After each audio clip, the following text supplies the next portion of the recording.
Alright gamers, Mecca here. I'm a Destiny 2 main, but I'm flirting with the idea of having a secret side piece with Outriders. This walkthrough covers both the storyline of the demo and a rough guide on how to play. So if there's any questions you have about the game, click the timelines in the description below for common questions to the game. So without further ado, let's get right into Outriders. I'd like to highlight the 3 things that I like so far. Number 1, developer transparency.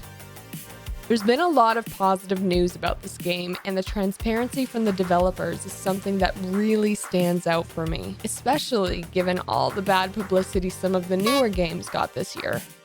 When a company understands the social contract they have between the consumer and the game they have created, they can prepare for and execute their obligation to be straightforward and forthcoming with information, even information the players may not like. The consistent, valuable contributions and immediate support their teams make available on social media and their website is how it should be. Number 2, storyline. The gripping storyline hooks the player immediately into the world. The subtle pieces of story we gather by either looking at the set design, hairstyles, or even just a simple tone a character uses when conveying information to another character, I respect the hell out of that. Number 3, art design. It's clear the art design was one of the higher line items in the budget, because together with the writing and story beats, the world you begin to unravel is one hell of an arena.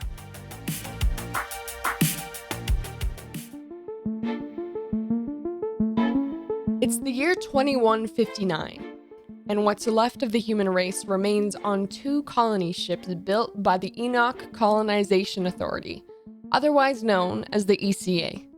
The ECA was the governmental body created by former heads of state and CEOs of multinational corporations working together to shepherd Project Expansion.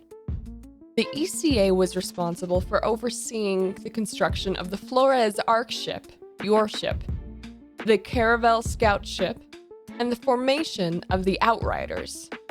Once the colony would arrive on the planet Enoch, the ECA would undertake the role of central authority, overseeing logistics and establishing law and order for the human colony. You begin at a character screen. As a player, I found the selection to be pretty easy. It was quite basic, but straightforward.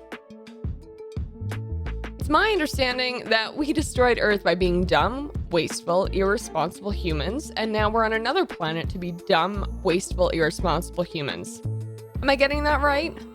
Most FPS, the game will walk you through a quick how to play and utilize the user interface. One thing I really appreciated is it provides very simple and easy to follow instructions on the right side of your screen. So in this area, you have the options to generate more story information and context, play around with some target practice, and walk around in the limited area, learning as much as you can. This information will come in handy later on. Just as you're feeling comfortable in this new area, all hell breaks loose, as it typically does in a good story, with the Anomaly. The Anomaly is an energy storm rendering all technology useless, destroying any ability to grow crops or produce medicine. As you can guess, the efforts to colonize are destroyed, and the ECA begins to lose control over the new city. And little do they know, the Anomaly Storm has given the Outriders power over the physical and elemental forces on Enoch. Hurt from combat, your character gets pushed into a cryosleep chamber, and a 30-year war of attrition follows while you slumber.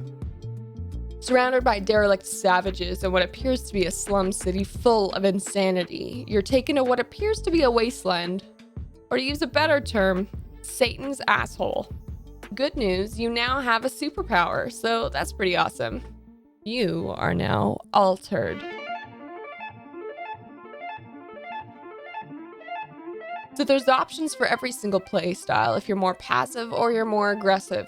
And for those of us that play Destiny, you'll see a lot of similarities in these characters, making it easier for you to make the switch if you just need a break from bounty grinding. I picked Trickster. I'm a Void Hunter in D2, so I picked one that I would guess would have the smallest learning curve. As a Trickster, you will recover health and gain a shield when you kill enemies in close quarters. This is the most effective way you can restore health during combat. And a side note, you've unlocked a journal entry, which means that you can learn more about the story in the menu at your own pace. I have so many compliments to the developers to the combat style and graphics. And just a side note, as I learned this the hard way, you should probably optimize your computer before starting the story, because if you don't, it eats up your GPU fast. So combat training is officially over, and she finally has pants on, so everything is right in the world. As you evolve into the story and play the game more, there are basic enemies you can kill with either 1 to 3 shots, range depending. But as you get deeper into the campaign and story, you're going to come across the predictable, harder to beat enemies. They'll have a shield or a health regeneration to some extent. And then you always have the major final chapter Phantom Ganon bosses. But for now, we're just going to cover these dickheads as you encounter them shortly after you begin the next phase of the story. These assholes are elites. You have to outsmart them using your abilities and a combination of long and short range weapons. Pretty simple, right? My suggestion is watch how they move and how they track you. And they do track and follow you, no matter where you go. They'll likely knock out your character once or twice as you try to learn their styles, but when you revive, take a look at your surroundings for crates and barriers you can use to your advantage in battle. Remember the 5 Ds. Dodge, duck, dip, dive, and dodge. Use your abilities and you'll move into the next stage in no time.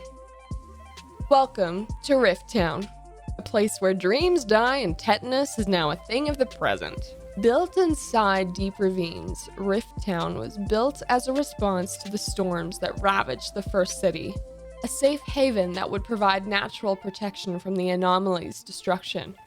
The ECA moved here after evacuating from a ruined first city, and Rift Town has served as a crucial location ever since. Walking through the streets of this place, however, reveals the wretched conditions people live in. Neighborhoods of slums, the threat of death in every corner, all greeted by the tired, hollow eyes of Rift Town's starving residents. Now the story really starts to unfold. And you've opened up a new world tier, which means your chances of getting more powerful gear will be increased. Unfortunately, along with more powerful enemies. You get to decide.